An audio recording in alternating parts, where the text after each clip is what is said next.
Today, the Supreme Court took up the debate of our time, the rights of parents versus teachers in schools, specifically whether schools can force kids to learn about some rather adult stuff at a very early age, all in the name of inclusion. The case centers around some pretty wild books taught in kids to kindergarten. Born Ready, the true story of a boy named Penelope. Love Violet, a romance featuring two young girls. Uncle Bobby's Wedding, about a gay wedding. Pride Puppy, about a puppy lost at a pride parade looking for things. Some very interesting things, I might add. Prince and Knight, a romance between two boys, and Intersection Allies, which has a gender-fluid character. Those books were or are currently used in Montgomery County, Maryland. It's one of the big, rich school districts around D.C. Here is just one exchange between Supreme Court Justice Neil Gorsuch and lawyers for the school district. Pride Puppy was the book that was used for the pre-kindergarten curriculum. That's no longer in the curriculum. That's the one where they are supposed to look for the leather and things and bondage, things like that. It's not bondage. It's a woman in a leather. Sex worker, right? No, that's not correct. No. I read it. It's a drag queen. Drag queen and drag correct. queen. The leather that they're pointing to is a woman in a leather jacket, and one of the words is drag queen in the search. And they're supposed to look for those. It is an option at the end of the book.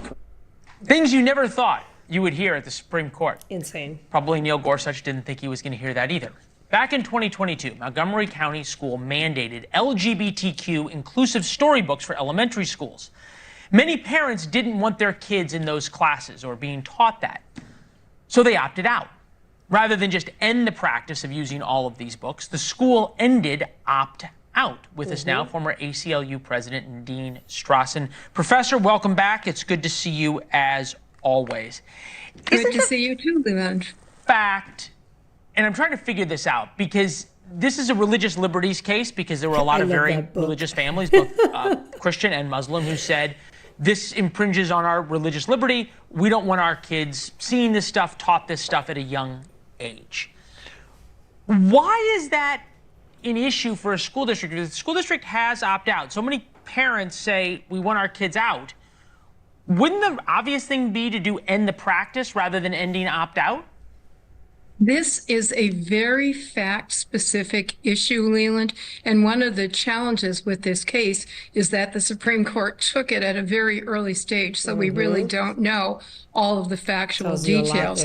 But yes, if it's a matter of a few individual students opting out specifically because of religiously based disagreements, that's the only constitutional issue at stake here, right? That you can't just say, I don't think this book is appropriate, I don't like it for other reasons. You have to specifically show that being exposed to the book violates your religious beliefs. I think that's a hard showing to make, but if a parent can make that showing, their individual child should be excused. As I understand the facts that are alleged by the school district, they became subject to so many complicated opt-out requests, not from specific classes, not from specific lessons, but essentially requiring them to remove the books altogether, not to even have them accessible for kids to look at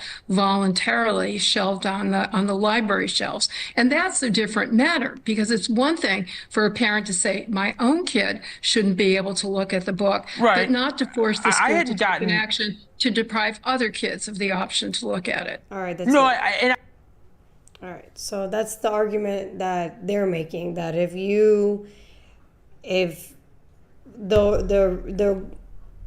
argument is not that parents should have the right to opt out because of religious purposes. That's very surface level. They're not there. They're saying, as a parent, I have a right on what my kid is learning, and because I have a right to choose what I want them to learn because they are my kid, I disapprove of these books altogether to be in the school system. That's the true argument. She's saying it's religion. No, it's not religion. We're way past that. It's literal culture. We don't want this culture in the school system because we as parents pitch for the system. this is a taxpayer funded institution. So as taxpayers, we have the authority and the power to tell you, the school/government, you don't get to put these books in libraries. And they can't say that it's religion or it's a religious thing. First of all, when we were in school, especially at elementary school, I don't remember seeing any books about Jesus or the Bible or anything like that in my library. So don't start with that. That's BS. Correct. You know, there was no books about that. You know, these books being in, you know, libraries for small kids, not even high school, honestly. Not even it shouldn't even be in high school. Like that's a completely separate thing from, you know, school itself. Like that shouldn't even be in the curriculum. That shouldn't be anywhere near education because it has nothing to do with that. Especially because if you don't even have like sex ed anymore, why should you have this? Like, right. If you don't have any classes on how to prevent teen pregnancies, which I believe is very important, if you're not prioritizing that, then you definitely shouldn't be prioritizing something like this. And to be honest, this shouldn't even be in sex ed because sex ed is about reproduction. That's it shouldn't. That's what I'm saying. Like, if we don't have sex ed, then we definitely shouldn't have this. If they really want to have this as a curriculum or something to teach kids that are interested in learning this, it should be a what do they call those classes? The ones that we pick, elective. It should be an elective. Yeah. If you want to pick that, you can choose it, but it shouldn't be forced down our kids' throats, dude. Yeah. Like without our consent. It shouldn't be a part of the curriculum. Exactly. Yeah. I mean, it's very similar to like. Exactly. We need more manga. That's what we need. Exactly. Yeah, like we you know what manga is, baby? No, I don't know what that is. Anime books. Okay. More manga. Yeah, that would exactly. Yeah, definitely more manga. Give me the manga. But so they're saying that by the parents not wanting the books to be there all together, you are creating a culture where it's kind of taboo to talk about this, or it's taboo to be trans or queer or whatever the hell. So they're using that also, like, okay, you know, they are a minority, but you're kind of like making it seem like, you know, they're, I don't know, like it's wrong to be them, you know, it's wrong to be trans or whatever, because you're not exposing kids to this reality that we have. Yeah, it's true.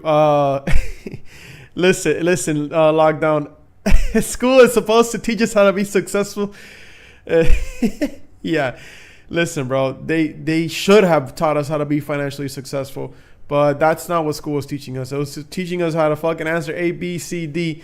Unfortunately, that was also wrong because I think that eventually we will have school. Like, I believe school will evolve because of what's going on right now. I mean, like, if you look about it, we're literally living in a historic time where we are living in a time where the Supreme Court is going through case after case. We're putting them to work in our lifetime because things need to be interpreted in a different way. Culture is changing. Technology is evolving faster and faster. And the institutions where we were educated as kids or indoctrinated. Yo, Steven, Yo. what's up, man? Thanks, babe. Welcome. Sorry, hey, you pay But attention to you cut me off, man. I was in thought. Is that you go and you keep going, but you have to pay attention Okay, to the but chat. I could have done it afterwards, man. Damn. Now I have to recuperate what I was saying. Yes, All right. Technology is advancing. Thank education. you. So technology, because it's advancing, like the education system should also evolve with technology.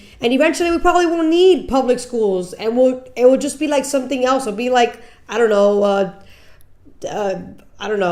virtual school or homeschooling or a type of like private school that's not so expensive because technology has made it more affordable for more people to join. Like, it's just going to change everything. And what we used to think was school, it's going to be totally different, where kids actually learn. At least, you know, if you want to think about the bright side about everything, which I tend to do, I believe this is a good thing because it gets people to think, do we really want this shit in the school system?